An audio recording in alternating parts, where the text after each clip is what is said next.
mayong udto kanatong tanan. We always say that vocation is indeed a mysterious conversation between God who calls and the human person who responds to this calling. For such that it is mysterious because as the world would dictate the criteria of to whom God would choose, to whom God would call, this is far different from how God would actually call the persons who would minister His people, such as the 12. We know that this is Jesus' handpicked people, men of different and distinct personalities.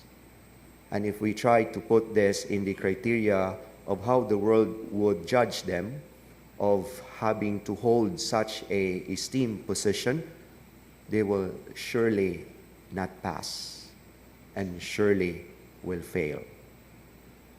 Lain-lain ang ilahang personalidad na sila'y daghan nga mga kaagi no, nga ilahang naagian ug kun mulantaw ang ubang tao makaingon nganong kini man siya ang gipili. We have Peter who denied Jesus 3 times and also very prone on doing before thinking.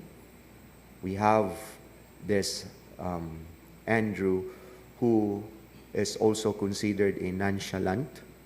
And here we have Matthew, despised by his own people and considered to be a traitor for being a tax collector. We have this James, the son of thunder, who is very fiery and sometimes very revolutionary in one's thinking and attitude. And not mentioning the one who betrayed Jesus, Judas Iscariot, and so on and so forth. They will never pass.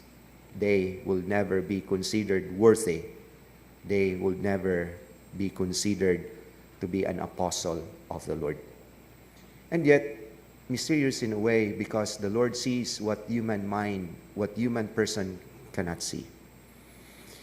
Jesus would pierce the very deepest recesses of one's heart and see that there is indeed the basic goodness of the person, why he is being called.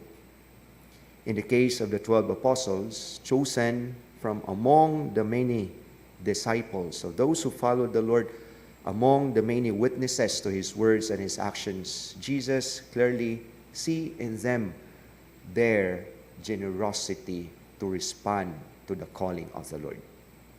For indeed, not only the vocation story, but actually the whole salvation history, it has 2 important elements: God's plan, and the other is man's response to God's plan. When God calls, there should always be the one who responds. And these 12 are generous enough to say yes to the Lord, bringing with them their own distinct personalities, bringing with them their sinfulness, the dark side of their soul, their sinful pasts. And yet, they are more than willing to offer everything, not just their good things, not just these good credentials. After all, there's nothing that they can brag of. But it is only their willingness. It is only their enduring yes. It is in the humility of their persons that the Lord can actually work marvelous things for these persons who said yes to Him. And this is not only true to the apostles. We are also called by the Lord.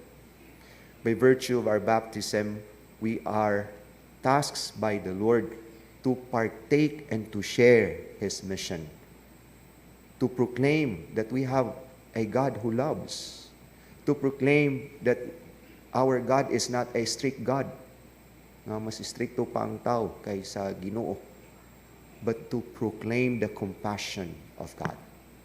And in this way, the Lord doesn't need our credentials. Di mo yun ang Ginoo, di ti ka tawgon kay wa ka ka-graduate. Di ti ka tawgon kay gikan na ka squatters. But the Lord calls you regardless of how the world will label you. But the Lord sees goodness in our hearts because we are willing to respond to His calling. And that is where the love affair between God who calls and the human person who responds. May we continue to be generous in our yes.